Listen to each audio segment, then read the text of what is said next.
그때 앞마당에 있던 한 젊은 여인이 베드로를 바라보고는 말했다. 갈릴레아의 예수와 함께 있던 사람이에요. 그러자 베드로는 그들이 자신도 재판에 넘길까 두려워하여 사람들 앞에서 큰 목소리로 대꾸했다. 당신이 무슨 말을 하는 건지 나는 모르겠군요.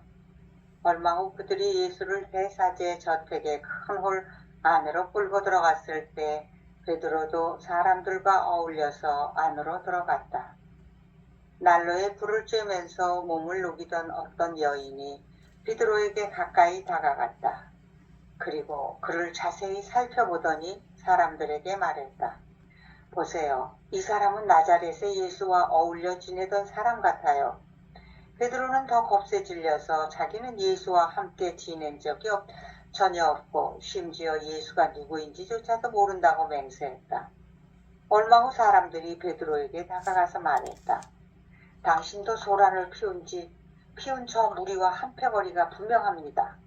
당신 말투를 보면 당신이 갈릴레아 출신이라는 것을 누구나 알 수 있다 이겁니다. 베드로는 맹세하기 시작했고 자기는 예수를 본 적도 없고 알지도 못한다고 단언했다. 그의 말이 끝나자마자 닭이 울었다.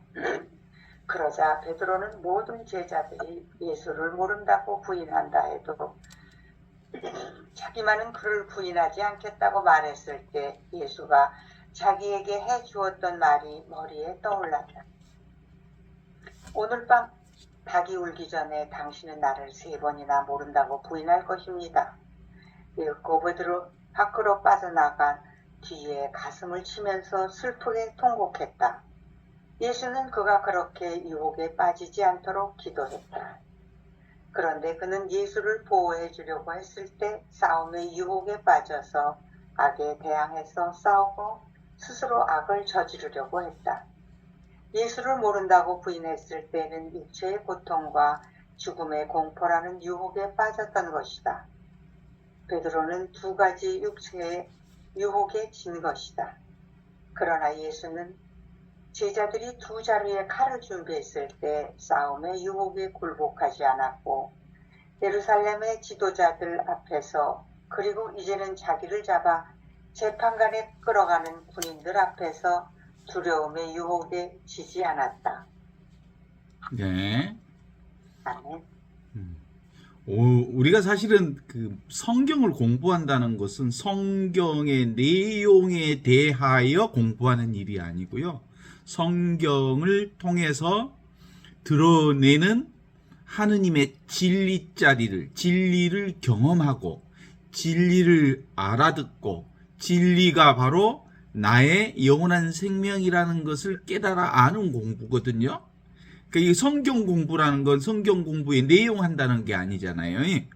그렇다면 우리가 지금 오늘이 교회력으로 보면 제2수요일이 지난지 제2수요일 금요일을 오늘 지내고 있는데 이 제2수요일 사순절의 의미라고 하는 건 근본적으로 그렇습니다.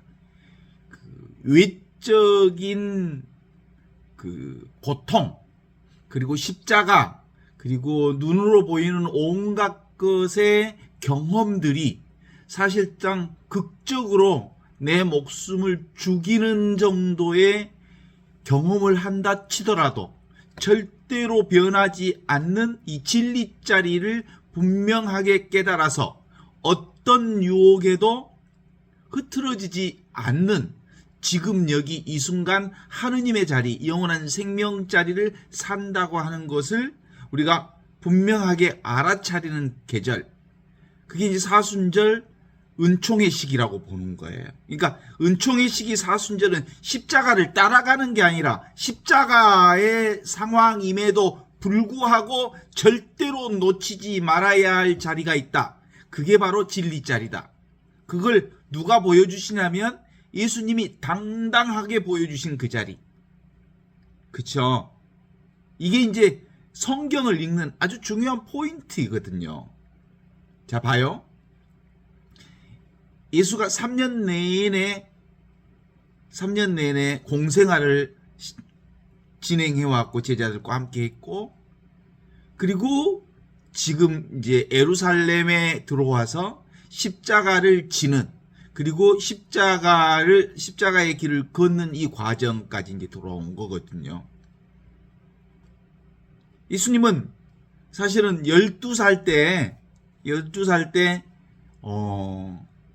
예루살렘의 작은 시나고가라고 하는 아주 작은 성소에서 유대인들과 만나는 모습들을 우리가 성경에서 읽었죠. 어디서 읽었어요? 지금 그때도 역시 12살 때도 예수님에게 변할 수 없는 그 자리가 있었어요. 그게 무슨 자리? 아버지의 자리. 내가 아버지의 자리에 있어야 할 줄 모르셨습니까? 라고 말했던 그 아버지의 자리가 12살 때 있었던 그 아버지의 자리가 무슨 자리에? 지금 눈앞에 이 자리를 얘기하는 거예요. 눈앞에 이 자리가 무슨 자리냐면 지금 여기 우리가 앉아있는 이 자리, 듣고 있는 이 자리, 경험하는 이 자리가 바로 예수가 12살 때 경험했던 그 자리하고 똑같은 이 자리인 거예요. 그리고 3년 내내 어디서 가르치셨냐면 지금 여기 아버지의 집에서 가르쳤어요. 지금 눈앞에서 가르쳤어요. 이 순간을 놓치지 않았어요. 모든 것은 다 이 자리에서 일어난 사건이었어요. 그리고 골고타 언덕에서 기도할 때도 지금 여기 이 순간을 떠나지 않았어요. 그리고 지금 이제 로마 군인들에게 잡혀서 이제 예루살렘 안에 이 얘기 속에서는 유다의 고발로 지금 잡히게 되는 것처럼 보이는 그 자리도 무슨 자리? 지금 눈앞에 이 자리에서 예수님 경험하고 있는 거죠. 온갖 상황과 조건과 흐름들은 자꾸자꾸 흘러갔지만 절대로 변함없는 자리가 어디예요? 지금 여러분이 앉아있는 자리, 지금 내가 앉아있는 자리를 예수님도 지금 이렇게 경험하고 있었다는 거예요. 그 관점을 놓치지 않고 이 복음을 보는 거예요. 어떤 상황에도 이건 놓치지 않으셨구나 라고 하는 게 예수 복음의 핵심이에요. 이 자리가 복음이니까. 이 자리가 영원한 생명의 자리니까. 그렇죠? 그럼에도 불구하고 이 초연한 예수님의 모습 앞에서 오늘 베드로의 모습은 베드로도 역시 끝까지 예수님을 따라가겠다고 했던 자리도 어떤 자리에? 지금 눈앞에 이 자리를 떠나지 않았어요. 그죠? 그런데 상황이 바뀌었어요. 그때는 예수님과 제자들과 함께 있으면서 수제자로서, 으뜸 제자로서 당신의 각오를 예수님께 드렸어요. 나는 당신 앞에 어떤 일이 있어도 나는 당신을 버리지 않겠소. 끝까지 당신과 함께 하겠소. 이렇게 얘기했지만 상황이 바뀌었더니 금방 말이 바뀌어요. 행동이 바뀌어요. 이게 우리 인간의 모습이고 베드로의 모습이고 우리 인간의 삶의 모습들인 거예요. 이 인간의 삶의 모습들을 그대로 드러내어 보여주시는 게 바로 베드로의 형태라는 거예요.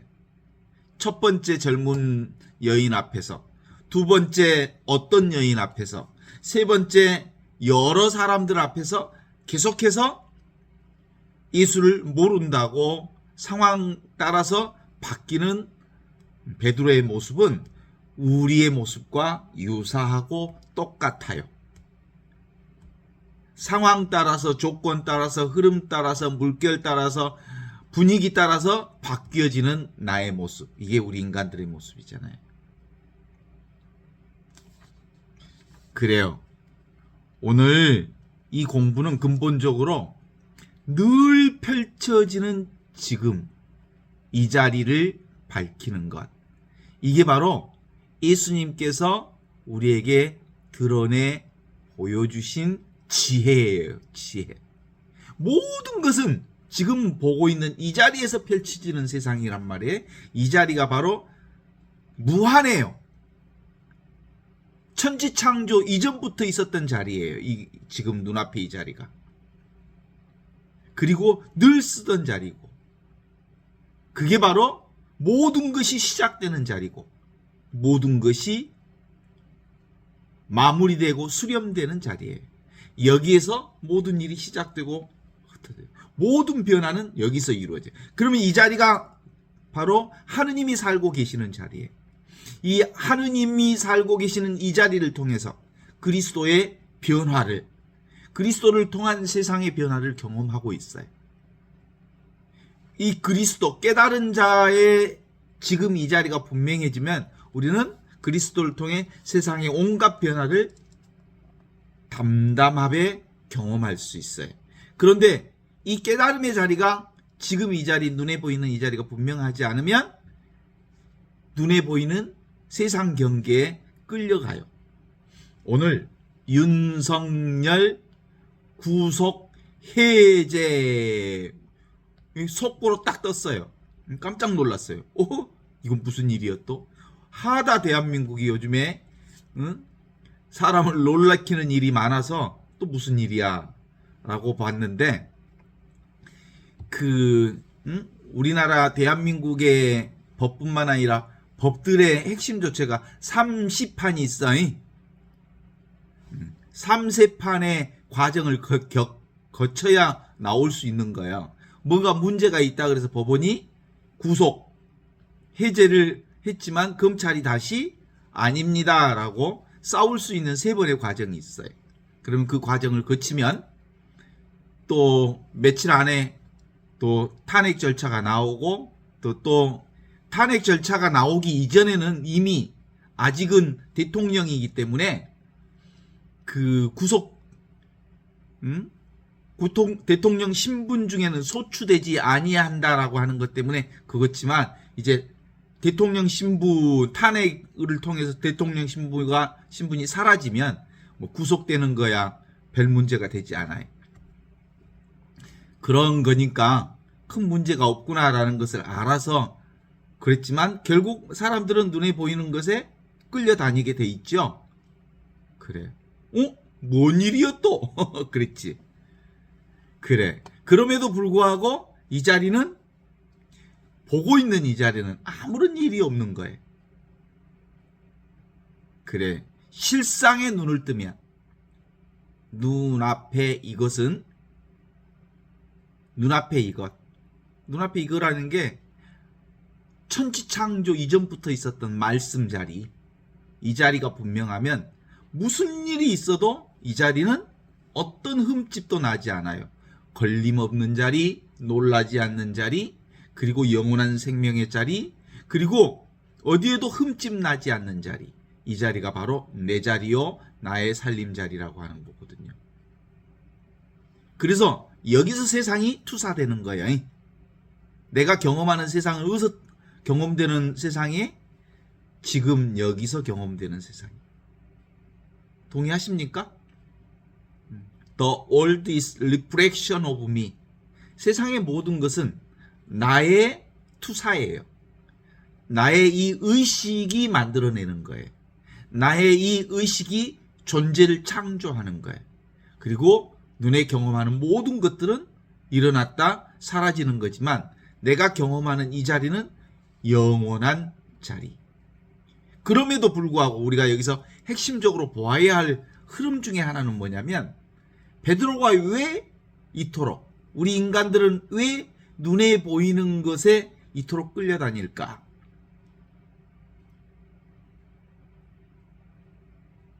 우리 인간이 의존 관계에 있기 때문에 직접적 대상에 관련해서는 나에게 영향을 준다고 생각하는 거예요. 그래서 구속력을 가지게 돼요. 예를 들면 지나가는 모르던 행위는 나에게 영향력을 주지 않지요. 하늘에서 떨어지는 빗방울 같은 경우는 빗방울 조금 맞아도 괜찮죠? 바람은 크게 굴러가는 휴지, 그런 거 나에게 큰 영향을 주지 않지요? 그런데 나의 부모님이 돌아가셨다.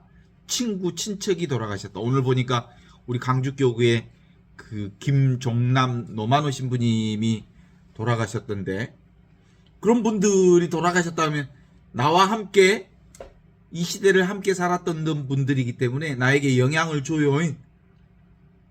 그죠? 아까 동창 신부하고 전화하면서 우리들의 신하들이 이제 떠나는구나. 아버지들이거든요. 아버지들이시죠. 우리 서품 받을 때 그 61년에 서품 받으신 분이에요.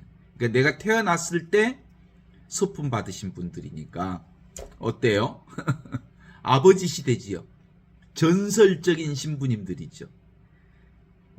그분들은 지금 우리가 신부 생활을 했을 때하고는 전혀 다른 방식의 신부 생활을 했어요. 신부 한마디면 온 신자들이 꼼짝 아주 절대 복정에 가까운 삶을 살았던, 절대 신화적인 삶을 살았던 분들이죠. 우리하고는 상상할 수 없는 생활을 했던 분들이죠. 우리에게 영향력이 있죠. 그런데 실제로는 영향이 있어요, 없어요? 역시 지금 여기 이것 말고는 다 왔다 스쳐 지나가는 일들이에요. 그러니까 기본적으로 예수님이 그 군인들 앞에서 안나스에게 끌려갔고, 안나스는 가야파의 장인인데 이 가야파스라고 하는 대사제의 저택 앞에 이렇게 묶여 서 있음에도 불구하고 당당한 예수님의 모습, 초연한 예수님의 모습이 그렇게 당당할 수 있는 이유는 지금 눈앞에 이것밖에 없다. 이 눈앞에 있는 이 의식을 통해서 세상이 펼쳐지고 있다. 펼쳐지고 있는 지금 이 세상은 나의 의식을 통해서 펼쳐지는 거다. 실제하지 않다. 이렇게 본 거예요. 이게 진실을 보는 거고, 진상을 보는 거고, 실상을 보는 거거든요. 이 눈앞에 이게 분명해지게 되면 기본적으로 삶에서 끄달리지 않을 수 있다는 거예요. 어때요? 삶이 우리를 살아간다는 걸 너무 당연하게 아니까. 근데 내가 세상을 살아간다고 생각하면 많이 끄달리지요. 근데 삶이 나를 살아가고 있어. 그리스도가 나를 살아가고 있어. 하느님이 나를 통해서 당신을 펼쳐내고 있어. 삶이 나를 통해서 이렇게 펼쳐지고 있기 때문에 어떤 경험을 하든 그렇게 걸림없이 그 상황을 맞이하는 예수님과 의존관계, 그 의존관계라는 뭐예요? 예수님을 뭘로 본 거예요? 자신을 목숨을 걸어야 할 의존의 대상으로 본 거예요. 사실상 예수님과의 베드로와의 관계는 무슨 관계? 자기 자신을 스승으로 자기 자신, 예수님이 3년 내내 선포했던 복음이라는 게 바로 그거거든요. 자기 자신을 주인으로 삼아라. 너 늘 항상 함께하고 있는 임마누엘 하느님이 진짜 주인이다. 내가 주인으로 삼고 있는 그 주인을 너도 주인으로 삼아라. 그런 거잖아. 응? 그런 건데 베드로는 살아있는 육체적 예수와의 관계를 중요하게 여겼기 때문에 예수님이 따라가는 곳곳마다 따라다니면서 사람들에게 눈을 피하고 자기도 구하고 자기도 피해를 받지 않고 예수님도 피해를 받지 않는 인간적인 방법이 그대로 드러나고 있다는 사실을 우리가 볼 수 있지요. 분별의식, 생각으로 사는 것, 그건 실제하지 않는 것을 실제하는 것처럼 보는 방식. 우리 인생은 다 그림자잖아요. 뭐 선배 신부님 돌아가셨지만 한바탕 꿈처럼 살아가신 거잖아요. 그림자 놀이 하시고 가신 거잖아요. 그죠? 우리도 지금 그림자 놀이 하고 있는 거고, 실질은 뭘 하고 있는 거예요? 그림자 놀이를 하고 있는 이것만 있는 거야. 그래. 이게 바로 그 분명해지면 다양한 순간에 표출되어지는 세상의 온갖 것들을 경험하면서도 의연하게 그것을 맞이할 수 있는 것. 이것이 신앙이요. 이게 바로 열린 안목이라고 볼 수 있어요. 이건 우리가 신앙하는 이 절대 하느님의 생명은 얻을 수 있는 게 아니에요. 영원한 생명은 이미 그걸 살고 있는 거지. 무득이요, 무득. 늘 이걸로 살고 있었구나. 이게 이제 성령의 안목이 열린 사람들은 이것뿐이구나.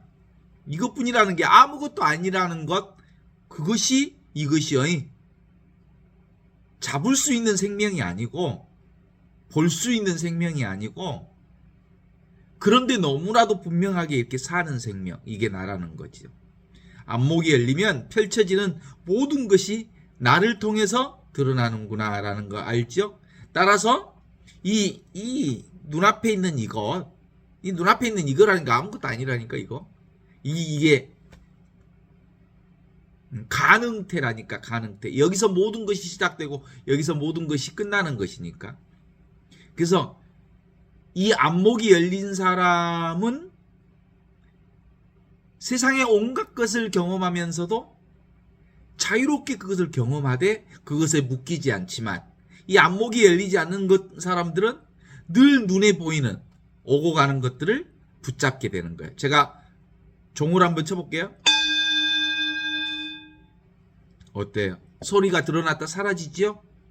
소리는 이렇듯 드러났다 사라지는 것처럼 세상의 온갖 것들은 이렇게 일어났다 사라지는 거예요. 이 세상의 소리와 똑같은 거예요. 그래 안 그래? 분명하게 소리가 들리죠? 근데 금방 없어지잖아요. 어떤 것이든 이 소리와 똑같은 거예요. 어떤 모양도 이렇게 일어났다가 일정 시간, 일정 기간을 지나면 사라지는 거예요. 선배 신부님이 90세에 사라지는 것처럼 내 몸도 어느 기간 동안 사라지는 거예요. 세상의 온갖 것들은 이렇게 일어났다 사라지는 거예요. 그런데 절대로 사라지지 않는 게 있어. 그게 보는 것, 듣는 것, 느끼는 것, 아는 것. 이 보는 자리, 눈앞에 이 자리는 사라지지 않는 자리예요. 이게 바로 그리스도의 자리예요. 이걸 통해서 온갖 변화를 보기 때문에 바로 성체성사가 바로 여기서 이루어지는 거예요. 성변화라고 그래. 나를 통해서 온갖 변화를 다 경험하잖아. 이 의식을 통해서. 그래서 세상에서 펼쳐지는 미사가 바로 이 미사예요. 그래서 사람의 안목의 문제지 눈에 보이는 사건의 문제가 아니라고 보는 거죠. 그래서 사순절의 기간을 우리가 정확하게 이렇게 경험하는 것은 작용이 달라지는 게 아니라 세상에 펼쳐지는 온갖 작용을 바라보는 이 안목이 분명한가 분명하지 않는가의 차이라는 거예요. 이 안목이 분명하면 하느님으로 살고 있다, 이 의식으로 살고 있다, 이 위치 없는 참 사람으로 살고 있다는 이게 분명해지면 뭐가 돼? 아무 일이 없는 거예요. 정말 많은 일을 경험하지만. 그러니까 지금 예수님의 이 경험은, 베드로의 경험은 경험하는 거잖아요. 뭘 경험하는 거예요? 안나스 집, 가야파스의 대사제를 경험하는 거예요. 그리고 십자가를 경험하는 거예요. 경험하는데 경험한 내가, 나에게는 아무런 일이 없다는 사실을 아는 거죠. 그래서 구원이 뭐냐 하면 눈앞에 있는 이 안목이 열리면 모든 것은 다 구원된 거예요. 초연한 예수와 초조한 베드로의 차이가 바로 이것입니다. 예수의 어린 시절도 예수는 늘 눈앞에 이 자리를 놓치지 않았고, 골고타에서도, 그리고 지금 여기에서도, 지금 여기 우리가 보고 있는 이 자리와 똑같은 자리를 살고 경험하고 보고 하고 있어요. 지금도 예수는 여기 있어요. 지금도 그리스도는 이 자리에 있어요. 지금도 그리스도는 이 자리에서 온갖 경험을, 온갖 변화를, 성변화를 만들어내고 있어요.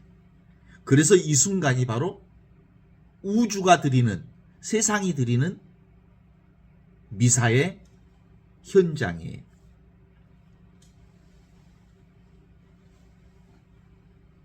그래서 있는 그대로 경험하자. 이게 사순절의 은총의 시기에 핵심이에요. 있는 그대로 받아들이자.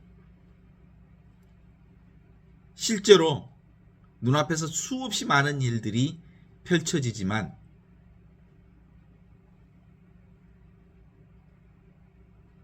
실제는 아무것도 없다. 오직 있는 것은 눈앞에 있는 이 살아있음, 이 의식, 존재, 하느님과 온전히 하나인 이 의식의 자리에서 세상이 이렇게 투사되고 있는 거예요. 내가 경험하는 모든 것은 내가 투사한 세상이, 가끔 거기 앉으면 나는 우리 집에 문이 안 보여도 그 누군가는 보인대요. 누가 본 거예요? 내가 투사해서 본 거예요. 나는 안 본 거예요. 내가 투사해서 내가 그걸 보는 거예요. 그래서 있는 그대로 지금 여기 눈앞에 허공, 텅 비어있는 이 자리에서 온갖 것들이 펼쳐지는 거란 말이에요. 펼쳐지는 지금. 이 텅 비어있는 이 자리에서 춤추는 세상. 텅 비어있는 이 자리에서 수없는 많은 것들을 보고 듣고 느끼고 경험해요.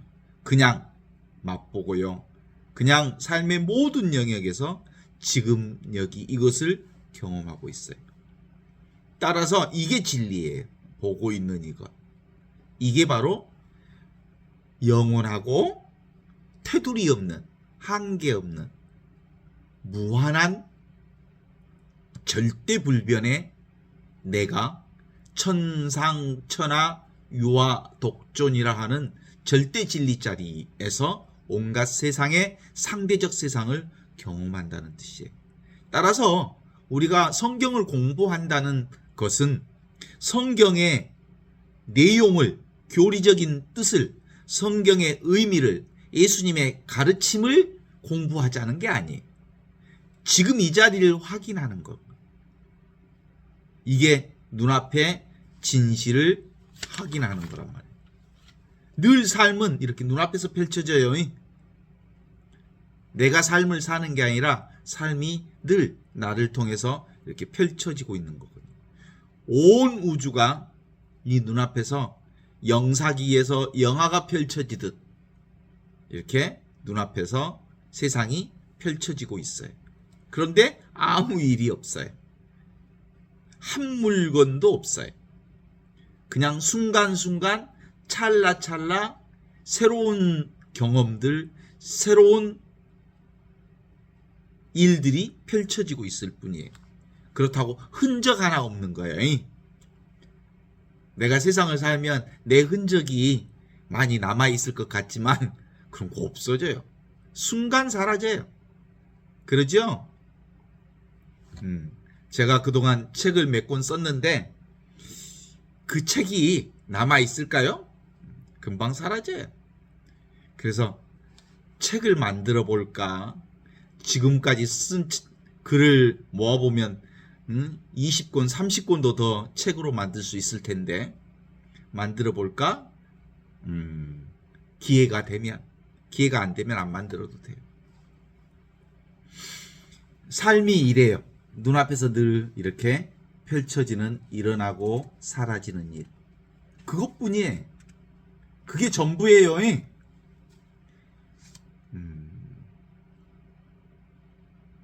이 공부가 길어지는 것은 성령을 공부하는 거예요. 성령께서 우리에게 안목을 열려주시는 이 진리를 경험하는 거예요. 아르마리 공부로 들어가면 뭐 알 게 있어? 알 게 하나도 없는 것을 공부하는 공부예요. 잡을 게 하나도 없다는 것을 깨닫는 공부예요. 도무지 일도 없다는 것을 알아차리는 공부예요.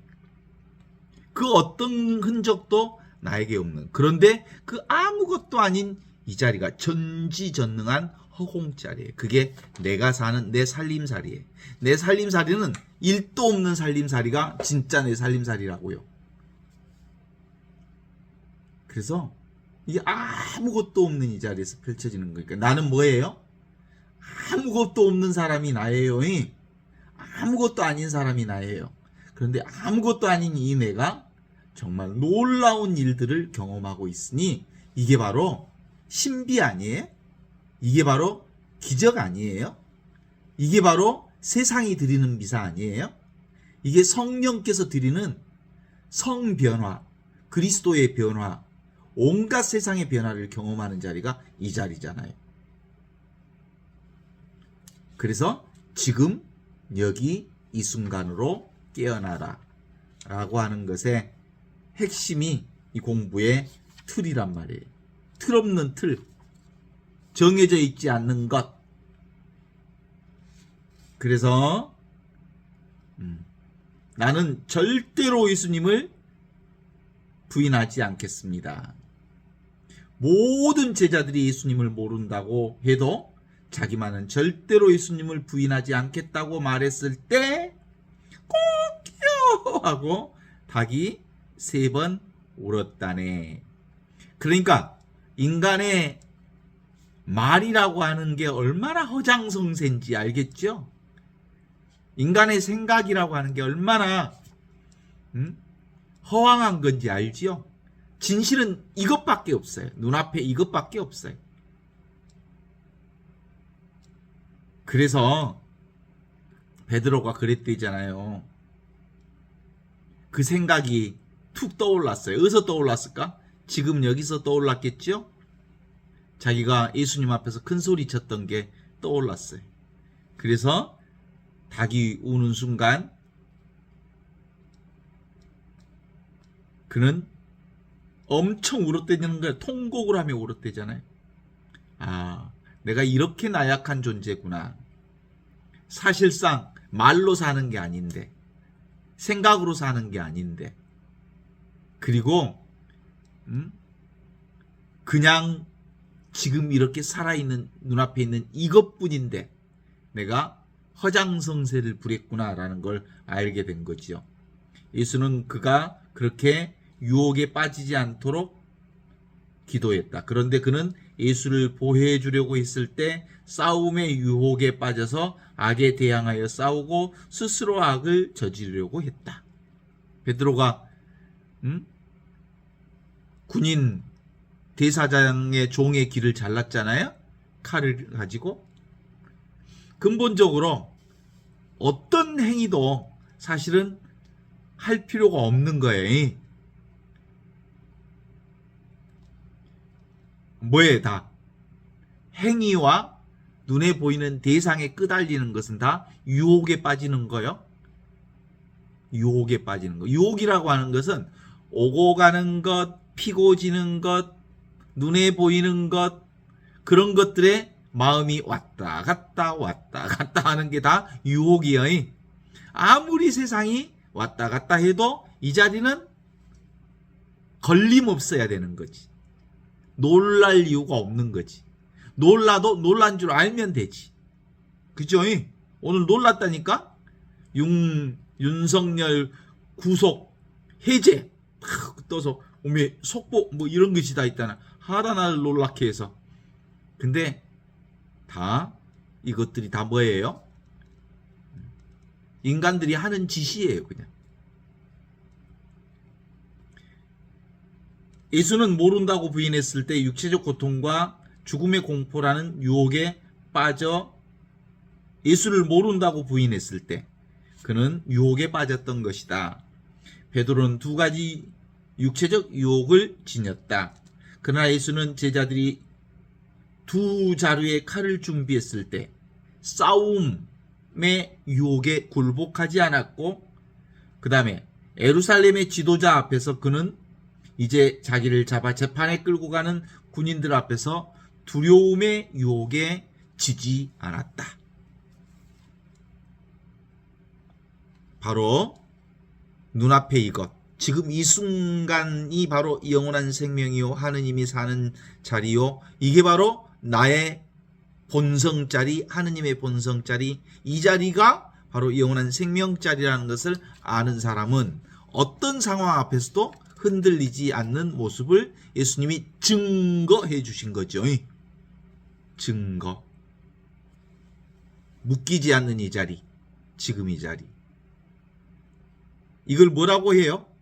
공적 영지. 텅 비어 있는데 모든 것을 알고 있는 이 영험한 자리. 진공묘유. 텅 비어 있는데 묘하게 존재하는, 살아있는 이 자리. 이게 바로 천지 생기기 전, 천지가 생기기 전부터 있었던 하느님의 말씀 자리가 지금 이 자리인 거예요. 이 자리가 분명해야 예수님처럼 걸리지 않고 놀라지 않고, 그리고 거기에 물들지 않는 온전한 지금 여기 이 순간에 하느님의 생명을 사는 구원의 삶을 살게 되는 거다, 이런 얘기. 물결이 일어나? 그 물결이 뭐야? 다 물이지? 별 물결이 일어나도 다 물이란게. 무슨 일이 세상에 다 일어나도 내 눈앞을 떠나 있지 않다니까. 그죠? 윤석열이가 석방한다 해도 이 자리를 떠나 있지 않다니까. 떠날 일이 석방될 일이 없겠지만. 그래요. 원래 그래요, 원래. 이 자리를 깨치고 나면 어떻게 사는 것이 옳게 사는 것인가 라는 것은 우리에게 문제가 되지 않아요. 어떻게 살아도 돼요. 어떤 물결이 쳐도 된다고요. 다 물이니까. 다양한 인생을 살 수 있어요. 내가 어떻게 죽을지 알 수 없어요. 그러나 그건 다 이 자리에서 펼쳐지는 물결일 뿐이에요. 내가 설령 늙어서 치매가 걸려도 괜찮아요. 교통사고로 죽어도 괜찮아요. 이 자리가 분명한 사람은 이제 어떤 인생이든 받아들임, 순명함, 삶이 나를 살게 해주는 온갖 삶을 수용하고 받아들이는 거죠. 이제 내가 사는 게 아니니까. 이게 우리의 삶의 핵심적 포인트라고 그래요. 우리는 아직도 삶을 바꾸고 싶죠. 바꾸고 싶죠. 내 삶이 좀 윤택했으면 좋겠고, 건강했으면 좋겠고, 좀 인정받았으면 좋겠고, 그러겠죠.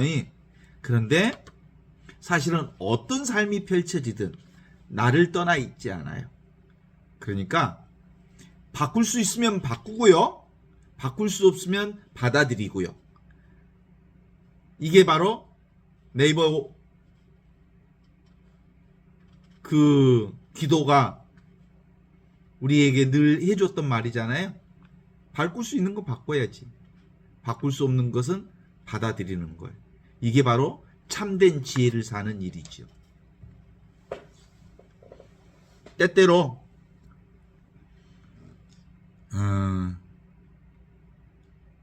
우리가 보이지 않는 이거라고 해서 이걸 무시하는 경향이 있어요. 그래서 보이는 것만 쫓아다니는 습성이 아직도 남아 있어요. 그래서 보이는 것을 쫓아다니는 유혹으로부터 우리를 자유롭게 해달라고 주의 기도를 통해서 우리가 맨날 얘기하잖아요. 하늘에 계신 우리 아버지, 아버지의 이름이 거룩히 빛나시며, 이 자리가 거룩히 빛나라는 거예요.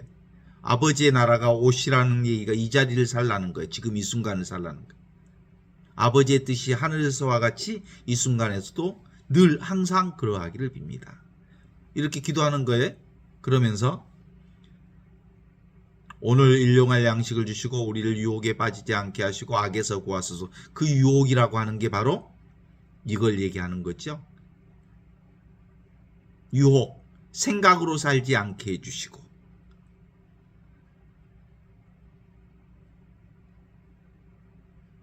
삶이 나를 살아가는 그대로 순명하고 수용하고 받아들이면서 찬미와 찬양의 삶이 될 수 있기를 바랍니다.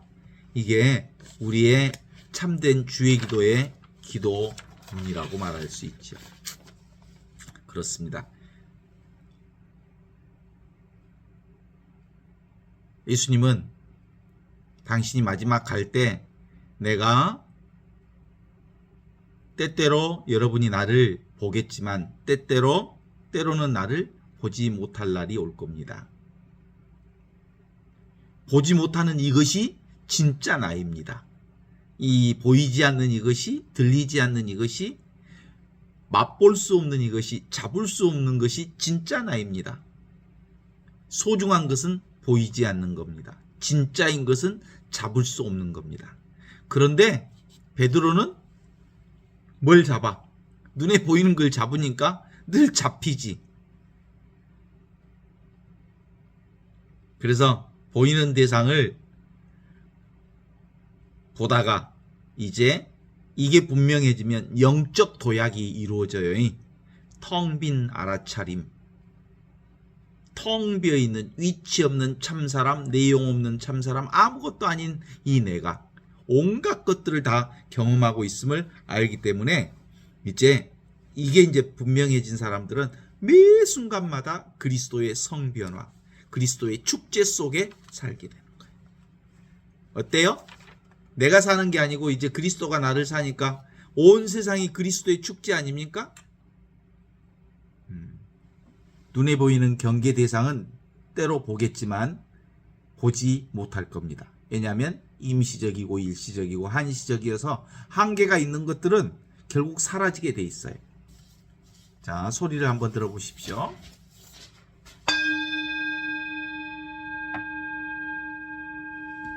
이게 세상이에요. 이게 나예요. 들리지요? 그리고 사라지지요. 그러나 듣고 있는 요놈은 절대로 사라지지 않는 영원한 생명이에요. 그쵸? 양쪽 어깨가 조금 묵직해요. 이거 느끼고 있는 이게 진짜 나요. 그죠? 몸을 느끼고 있는 이것. 이건 어렸을 때나 지금 때나 절대 변함이 없어요. 배고프면 배고픈 줄 알고 목마르면 목마른 줄 아는 이것. 이것이 참나라고요. 그런데 이건 알 수 없고 볼 수 없어서 경이로운 부재라고 그래요. 없어요. 그런데 경이로운 부재. 없는 데 있는 이것을 경이로운 부재. 이게 바로 빈 무덤, 부활하신 하느님, 그리스도는 이렇듯 보이지 않는데 온갖 것을 변화시키는 중심에 서 있어요.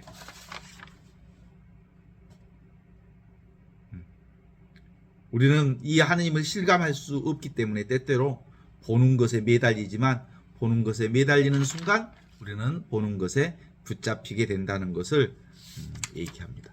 진리는 그것뿐입니다. 나의 절대 기준은 바로 이거죠. 지금 여기 이 순간이 절대 기준이에요. 이 절대 기준을 놓치면 안 돼. 그래서 수본 진심, 이걸 지키는 거예요. 이것. 아십니까? 보고 듣고 느끼고 알고 있는 이걸 지키는 것. 그러면 예수님처럼 당당할 뿐만 아니라 초연하게 살 수 있어요. 이 세상을 충분히 경험해요. 울 때 울고 웃을 때 웃는 거예요. 저도 제가 사실은 엉엉 운 적이 한 번 있었거든요. 제가 잘 안 우는데 언젠가 차 속에서 울었어요. 차 속에서 울면 아무도 안 보이니까 악을 쓰고 통곡하고 울어도 괜찮아요. 그때 느낌이 뭐 때문에 그런 느낌이 있었냐면 함께 사제 생활을 한다고 하는 신부들이 함께 증언해 주어야 할 자리에 전부 상황이 되니까 피해버려요. 이건 진실을 우리 함께 얘기해야 됩니다라고 5-6명의 함께 일했던 신부들을 찾아가서 얘기를 했는데 진실 앞에 다 거부하는 모습들을 보면서 차 속에서 한 2-3시간을 울었어요. 아주 황소 소리를 내면서 울었어요. 한 2시간 후에 무슨 소리가 들리는 것 해서 들어봤거든요. 그랬더니 너무너무 답답합니다. 그랬더니 무슨 소리가 들리냐, 하느님이 하시는 소리가 들렸어요. 그게 내 소리지. 사실은 내 안에서 들리는 하느님의 소리지. 너는 네 맘대로 살더라. 내가 너를 얼마나 네 옆에서 네 손목을 잡고 너를 다독거리면서 너와 함께 같이 있었는데 너는 나를 신청 본향도 안 하고 네 맘대로만 살더만 내 소리 한 번도 들어본 적이 없지. 그 얘기를 하는 것 같았어요. 근데 너는 동료들이, 신부들이 네 소리를 안 들어준다고 통곡하며 울고 있구나. 너는 내 소리 한 번도 들어주지 않으면서 이 소리에 뻘딱 넘어가 버렸잖아요. 그래.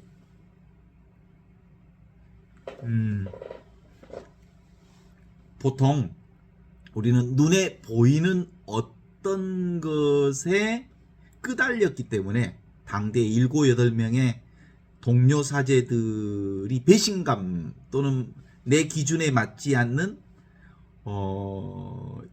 정말 정의 앞에서 전부 얼굴을 돌리는, 정말 해야 할 소리 앞에서 큰 권력 앞에서 전부 얼굴을 감춰버리는 그들을 보면서 힘들었지. 그게 다 뭐예요? 나의 기준이지, 내 기준. 그들의 그 경계를 보면서 울었지. 그런데 실제로 진짜로 눈앞에 있는 이것, 영원한 생명인 이 자리가 분명했더라면 그럼에도 불구하고 담담했을 수 있었을 터인데 그때는 아주 많이 슬펐어요. 아주 많이 힘들었어요. 뭐 때문에? 눈에 보이는 경계 대상에 끌려다녔기 때문에 그래요.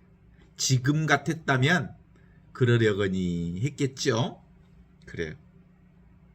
아, 이거구나. 이거 절대 변함없는 자리가 이 자리뿐이구나. 이 순간은 변하지 않아요. 이 순간은 절대 불변의 자리예요. 이게 바로 궁극의 자리거든요. 절대 진리의 자리거든요. 우리는 모두 다 이 자리를 선물로 받았어요. 그라시아. 하느님의 은총의 자리가 바로 이 자리거든요. 알다시피 세상 경계는 언제나 어떤 사람에게나 슬프고 탄식하고 기뻐하고 행복해하지만 어때요? 충분히 슬퍼하고 충분히 기뻐하고 충분히 행복해할 수 있어요. 그러나 이 자리는 어떤 영향력도 없어요. 슬플 때 슬퍼야죠. 제가 차에서 2시간을 통곡하며 울었던 그때는 그것이 전부였어요. 이 자리가 분명하지 않기 때문에 무너졌어요. 내 삶 전체가 무너졌어요. 근데 지금 같았으면 그러려거니 슬프지요. 왜 안 슬퍼요? 그런 상황을 보면 슬픈데 안 슬픈 자리가 있었어요.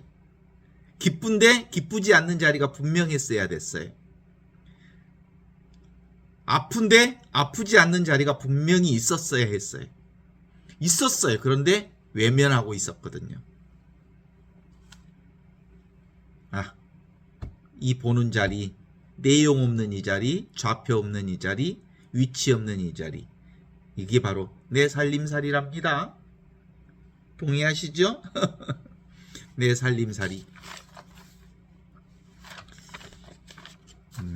지금 같았으면 참 여유롭게 어떤 상황 앞에서도 좀 당당하게 여유롭게 살 수 있었을 터인데 그때는 많이 끄달렸어요.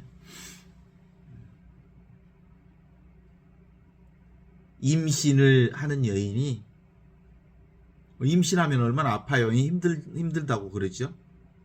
근데 그 아픔을 견디는 이유가 뭐예요? 임신을 통해서 아이를 낳는다는 것을 알아요. 그리고 아이를 낳으면 괜찮아질 거라는 걸 알아요. 아무 일 없을 거라는 걸 알아요. 온갖 것을 다 경험하지만 어떤 것도 나에게 증감이 없고 생멸이 없는 이 자리가 분명하다면 온갖 것을 경험하면서도 거기서부터 빠져들지 않을 수 있다는 게 바로 이 핵심적 틀이라고 말할 수 있죠. 너희는 슬퍼하겠지만 곧 나를 보게 될 것이다. 너희가 울며 통곡하겠지만 결코 너희는 그 울며 통곡하는 자리, 이 자리만 분명하다면 어떤 상황도 다 견디어낼 수 있을 거다. 동의하십니까? 아직도 대상 경계가 우리를 끌고 다니지요? 어떤 경계를 만나도 어떤 상황을 만나도 이 자리는 변하지 않는다는 걸 안다면 우리의 삶은 늘 하느님께 감사할 수 있을 텐데, 제가 이거 이제 감 잡았냐 실감했냐는 말을 알 수 있겠죠? 이래도 감사, 저래도 감사, 일어나도 감사, 넘어져도 감사, 코가 깨져도 감사. 왜? 이 자리는 아무런 변화가 없으니까. 이 자리는 영원한 생명의 자리니까. 의연하게 경험할 수 있기 때문이지. 모든 영화에 수많은 영상이 비춰져도 스크린은 어떤 영향력도 없어요. 아주 늘 그대로예요. 그게 우리의 삶이죠. 봄이 왔어요. 봄이 왔어요. 봄이 왔어요. 봄에 수많은 것을 경험하지만 보고 있는 이 자리는 늘 항상 언제나 성성적적하게 살아있는 의식 그 자체지요. 내가 이렇게 살아있으니까 봄도 경험하고 여름도 경험하고 가을도 경험하고 그러는 거죠. 자, 온 것은 간다. 잡은 것은 놓는다. 그리고 이룬 것은 흩어진다. 모이는 것은 사라진다. 그러나 절대 사라지지 않는 이 지금 눈앞에 이 자리를 통해서 하느님은 우리에게 늘 힘을 주고 계셔요. 내가 너희와 항상 함께 있겠다 라고 하신 이 그라시아, 하느님의 은총 자리가 우리 안에 분명하니 어떤 상황에도 사순절 기간 동안 이 자리에 분명해졌으면 좋겠습니다.